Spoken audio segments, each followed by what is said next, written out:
Welcome to Angie B's house. I'm Angie B, and I know it's been a while since I've had a video. You're probably wondering where I've been. Last one was over a year ago, and quite frankly, I've had some setbacks in my health. But I wanted to share some of that with you, what I've been dealing with over the past couple years, in hopes that it will help somebody else. My story started actually, and I have notes here real quick, so if you see me look down, that's why. It actually started November of 2013.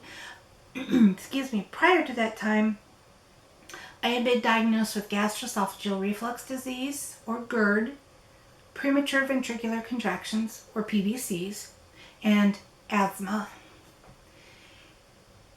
as well as the chronic lymphocytic leukemia, or CLL.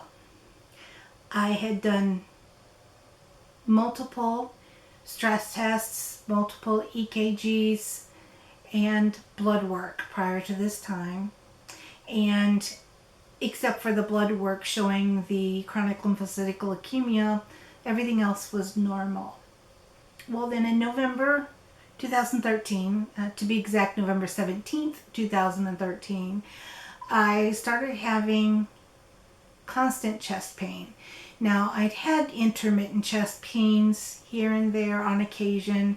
Doctors weren't worried about it because all the testing came back normal.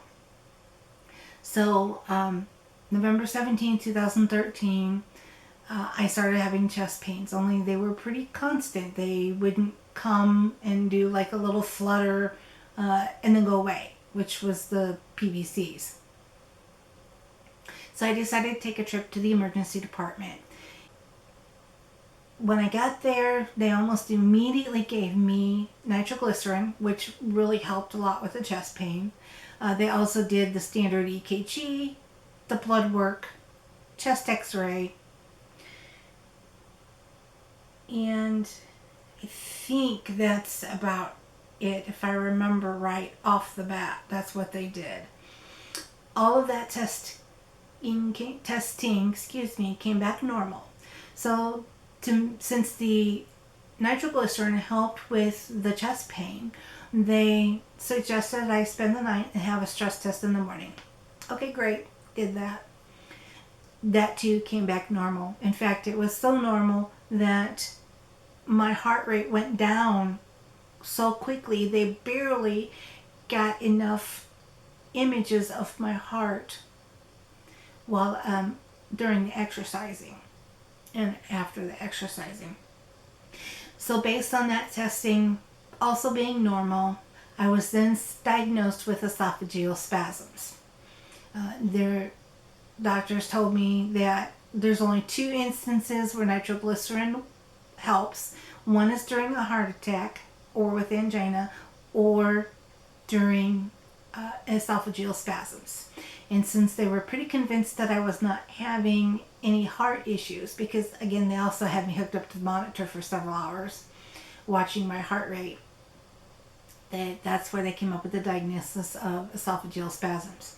Later that week, I did find out that, or realize that, the thyroid medicine I was taking was aggravating the pain in my chest. So once I stopped taking that, the constant pain went away. So we figured, okay, no big deal. It was just the medicine. And I have these other conditions that are not life-threatening and just something that I have to deal with. The other thing that the doctors told me was that since I have the esophageal spasms and the PVCs, that one can trigger the other. So I say they play tag. It's just my sense of humor. The heart goes nuts with the PVCs and says, tag, you're it, to the esophagus. The esophagus goes into spasms and says, tag, you're it, and the heart goes off. There's actually a nerve that is really close connected to your heart and your esophagus. So, didn't think anything about it. And, I was still felt a lot better, but was still having some chest discomfort upon exertion. That was very slowly, gradually getting worse. So for instance, I couldn't climb the stairs without being out of breath anymore. I didn't feel up to going outside and doing laps around the building at work. I did at any rate, but I started having more discomfort doing that.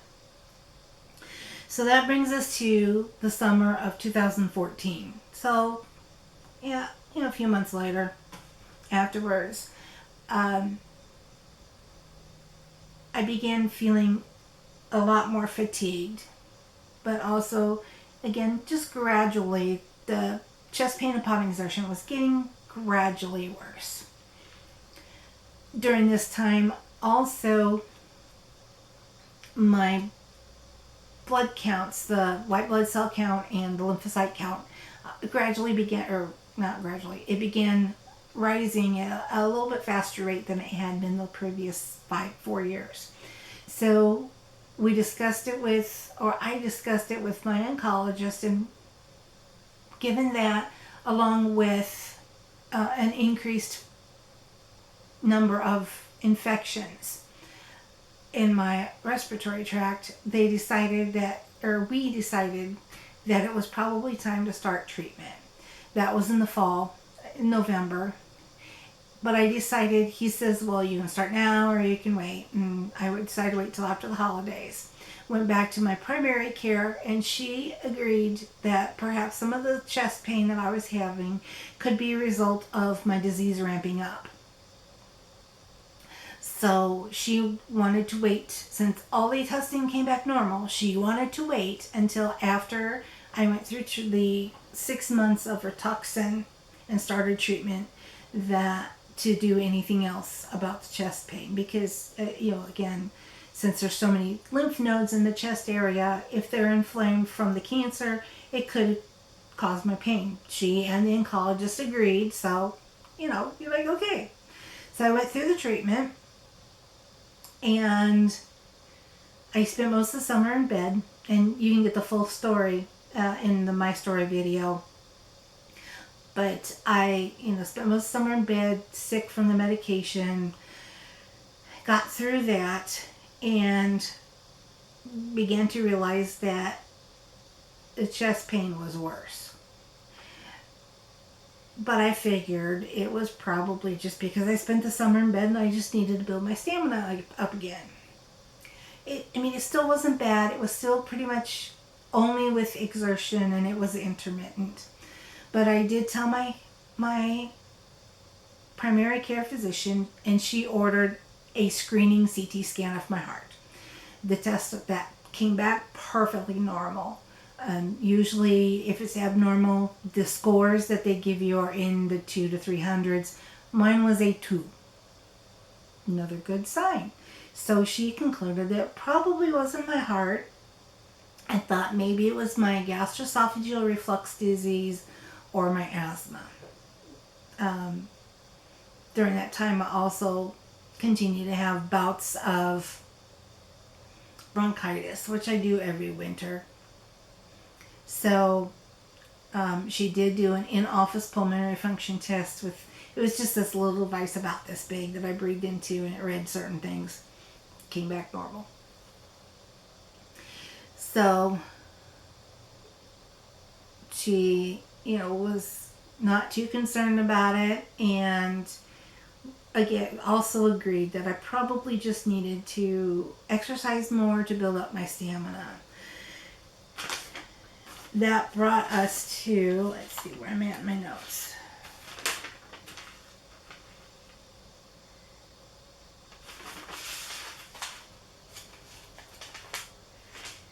This summer, by the time I got through all that ordeal and, just kind of lived with it for a while, brought us to the summer and fall of 2016. That was when my insurance company decided that my primary care was no longer going to be in network. Since it had a $6,000 deductible to go outside of network, even though I could have, there's no way I could have afforded to go see her anymore. So I did switch primary cares. She said that, or felt that, because all this testing had already been done, that I could have what's called chronic pain syndrome, which is very common in patients who have chronic illnesses. And since I have the leukemia, the gastroesophageal reflux disease, the esophageal spasms, and the asthma, she just concluded that, it was that, and decided, let's try amitriptyline. After reading about that drug, I'm like, nope, not taking it.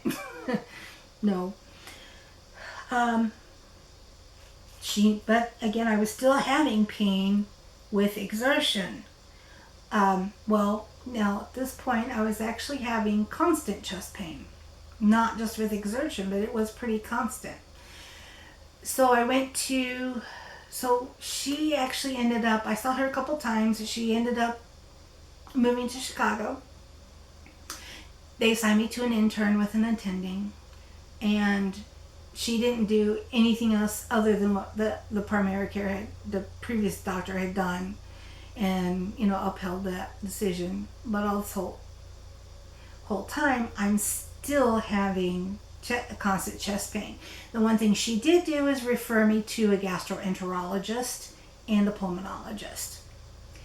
But then there was I was mentioned thyroid medication. I was on a thyroid medication that was working for me, but she refused to prescribe it because it's a desiccated thyroid medicine, and there was some scare about that a few years ago. She refused to prescribe it. And then her attending, I talked to her, tried to explain why I was on the medicine, and she said even if I went through and read all of the research, I still couldn't follow that because it's not what I was taught.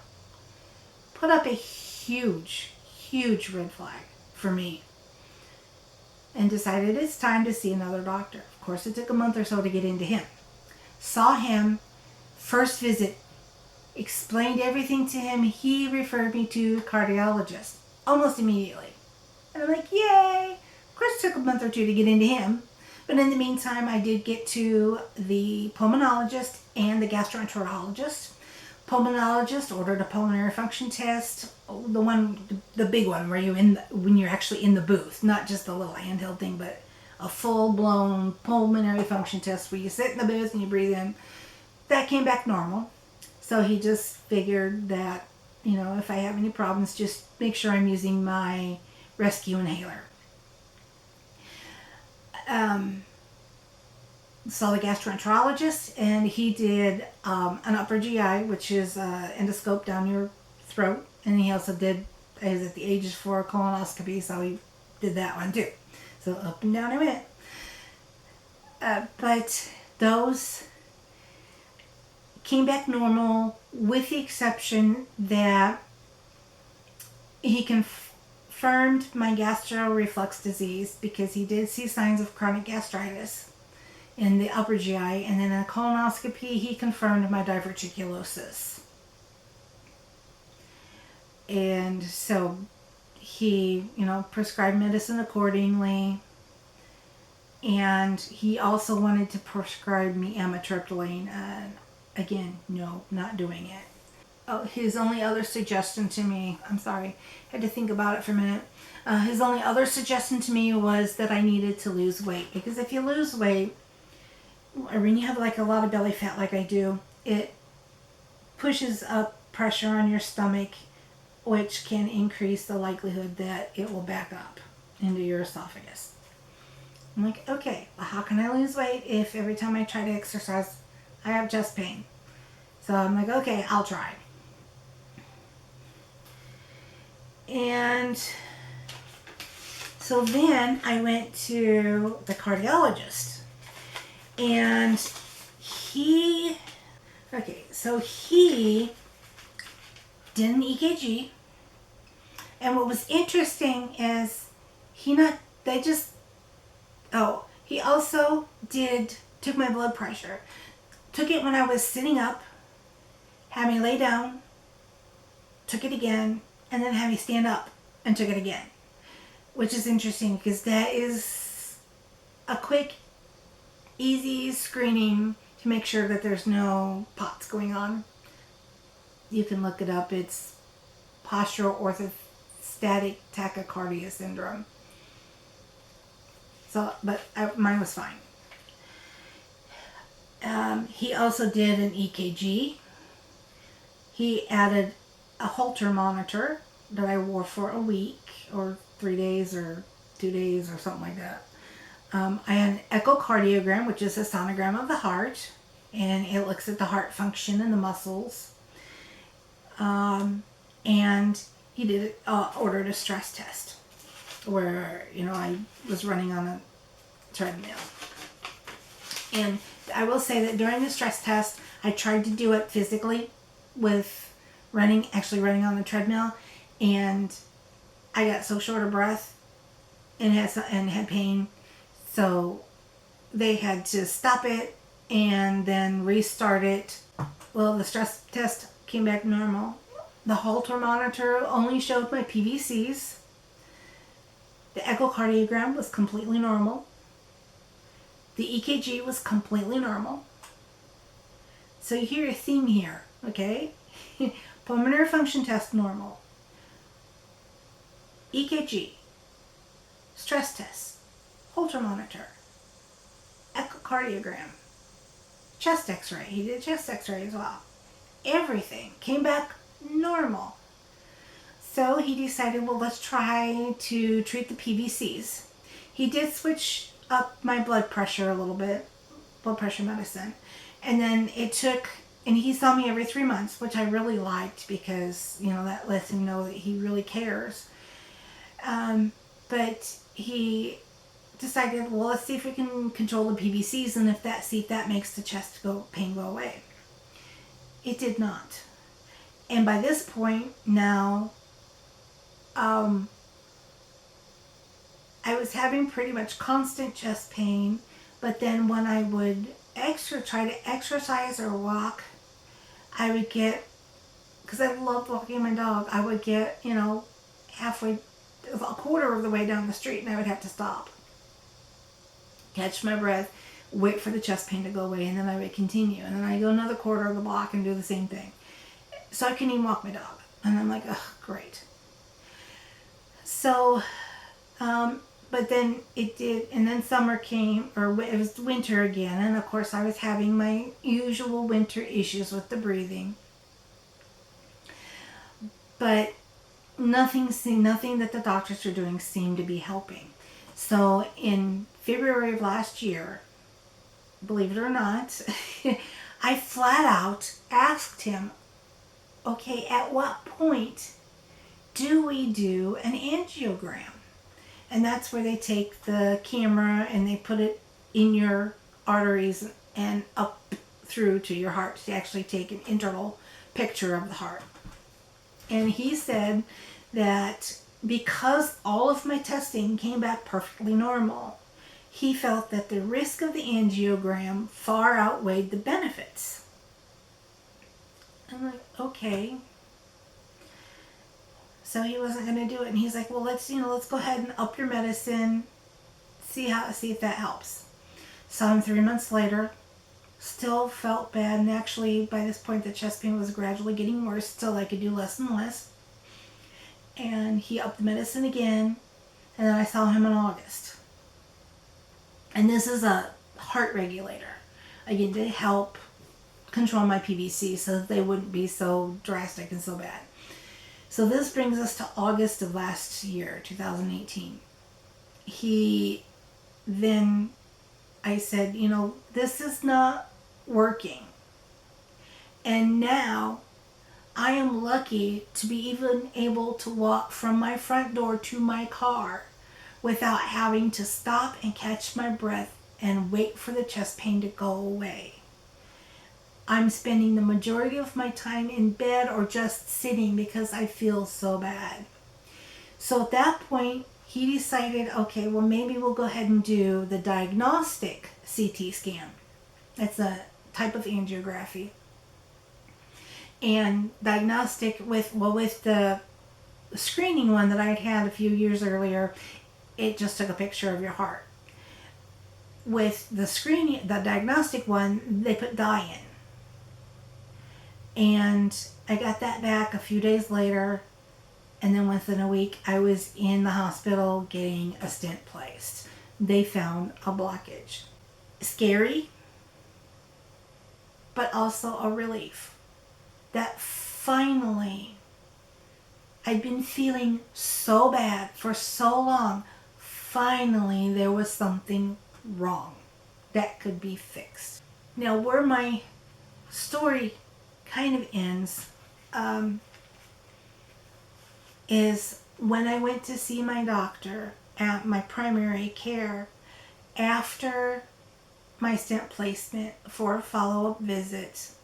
Now, of course, I still had to go through cardiac rehab, and I was also going through physical therapy at the same time. But on that visit, I said, thank you. And he's like, for what? And I was like, I feel as if you could have saved my life. And his response, I'll never forget it, was, I didn't do anything but listen to you. If it weren't for you being as persistent as you have been, you would have never, we may not have ever figured it out. But you're the one that did all the work, because you're the one that knew something wasn't right. Only you know your body and what you are going through and how you feel. And I was like, well, yeah, but you're the first one that ever thought of referring me to cardiologist, so thank you. And he's like, got me to realize how important it is. And this is my message that I want to convey through this video. How important it is that you have to self-advocate for yourself. Only you know what you're going through. Only you know how your body feels. And if you go to a doctor who will not listen to you, or you prescribes a course of treatment that does not help, it's time to find a new doctor. And you keep going to new doctors until you find one that listens to you, that will go a different course of treatment. And even if the testing that you have done comes back normal within the parameters, don't accept that as, oh well, I just have to live with it. Because your persistence can change your life. I cannot stress that enough. Well, like I said, that's my story about what I've been going through over the last few years, and why within the last year I haven't really done any videos, because just this summer, within the last month or two, have I begun feeling well enough to continue and to get back to life. And I wanted to share this in hopes that it would also help save somebody else's life, or help someone else who is struggling so desperately to feel better, to let them know, don't give up, keep going. Eventually you'll get there, one way or the other. And sometimes it's a matter of the symptoms just getting bad enough that something has to be done, that you can't just live with the status quo. Okay, well, I hope this video inspires you or helps you in any way. I hope that you like it. If you do, please give me a thumbs up. Please feel free to share, like, comment, subscribe. I will try to respond to comments. I'm usually pretty good about it. And if you have any suggestions on future videos, what you would like to see, I know I have product demonstrations coming up that I want to do, product reviews, as well as some more tutorials that I'll be doing. But for the meantime, I hope you have a great day, and thanks for watching.